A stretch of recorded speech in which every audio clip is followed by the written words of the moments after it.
শিক্ষা প্রতিষ্ঠানের সামনে, এমনকি সংসদ ভবনের সামনে কালেমার পতাকা ইনশাআল্লাহ নির্বিঘ্নে, কোনো ভয় থাকবে না, যেখানে কালেমার পতাকা পথ পথ করে উঠবে। কথা বলেন ঠিক কিনা?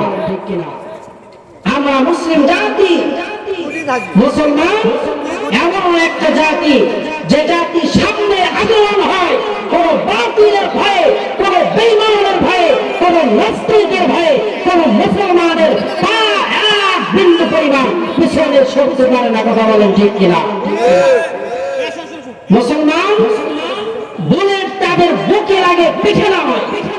আর যেই সমস্ত মুসলমানগুলো মুনাফিক, ওই সমস্ত মুসলমানদের বুলেট গুলো পিঠে লাগে, বুকে নয়।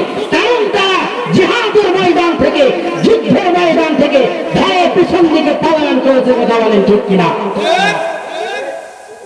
আমরা মুসলিম জাতি গত দীর্ঘ 16টি বছর আমাদের উপরে যে রকম জুলুম, নির্যাতন আর নিপীড়নের ইস্তিমরার চালানো হয়েছে, এটা জাহিলিয়াতের বর্বরতার, অসভ্যতাকে হার মানায়। কথা বলেন ঠিক কিনা?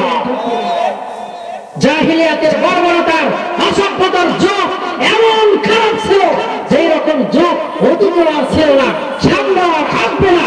কিন্তু আমরা যে একটা সময় আমরা অতিবাহিত করেছি ফেসিবাদী জালেম শাহীর অধীনে, আমরা দেখেছি মায়ের সামনে নিজের সন্তানকে, নিজের মেয়েকে উলঙ্গ করে, ধর্ষণ করে, গলা কেটে হত্যা করা হয়েছে।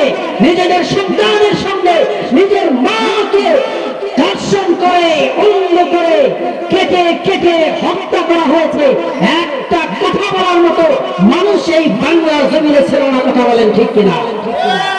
জাহিলিয়াতের যুগ এত খারাপ ছিল, কিন্তু এইরকম একটা দৃষ্টান্ত আমি আপনি দেখাতে বাধ্য হব যে সন্তানের সামনে, স্বামীর সামনে, জাতির সামনে একজন মহিলাকে উলঙ্গ করে, বিভৎস করে, টুকরো টুকরো করে কেটে ফেলা হয়েছে।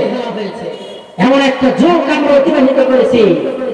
আল্লাহ পাক আমাদেরকে বাতিল যখনই সেই রকম রূপ ধারণ করে এসেছে, আল্লাহ তাআলা বাতিলকে নির্মূল করার লক্ষ্যে, বাতিলকে নস্তানাবুদ করার লক্ষ্যে আল্লাহ তাআলা হকের ঝান্ডা দিয়ে এক ঝাঁক নবীন প্রবীণ আল্লাহ তাআলা যখন যাকে মনোনীত করেছেন, আল্লাহ তাআলা যখন যাকে পছন্দ করেছেন, তার দ্বারা বাতিলকে এই জমিন থেকে নস্তানাবুদ করে দিয়েছেন।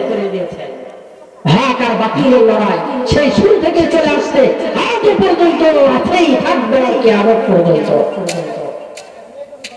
বাতিল যখন বেঈমান নমরুদের রূপ ধারণ করে এই জমিনের ভিতরে আত্মপ্রকাশ করেছিল, সে বাতিলকে উৎখাত করার জন্য, মাটির সঙ্গে মিশিয়ে দেওয়ার জন্য আল্লাহ তাআলা আমাদের জাতির পিতা ইব্রাহিম খলিলকে হকের ঝান্ডা দিয়ে নমরুদকে নেংরা মশা দ্বারা দুনিয়া থেকে বিদায় করতে বাধ্য হয়েছে।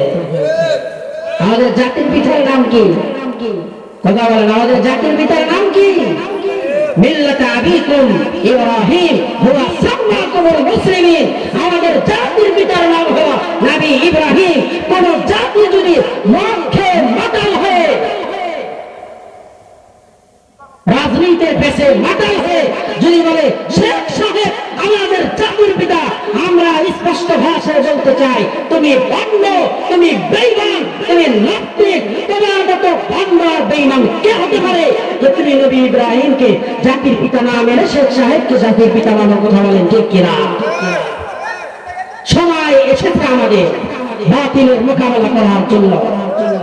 আবারও যদি এদেশের মধ্যে হকের পতাকা বলন্দ করার জন্য, কালেমার পতাকা বলন্দ করার জন্য আবারও যদি ময়দানে ঝাঁপিয়ে পড়তে হয়, টেকনাফ থেকে তেঁতুলিয়া পর্যন্ত, বর্ষা থেকে ফজলিয়া পর্যন্ত যত ইমানদার মুসলিম আছে, যদি ডাক আসে মামুনুল হকের পক্ষ থেকে, যদি ডাক আসে শাইখে চরমানের পক্ষ থেকে,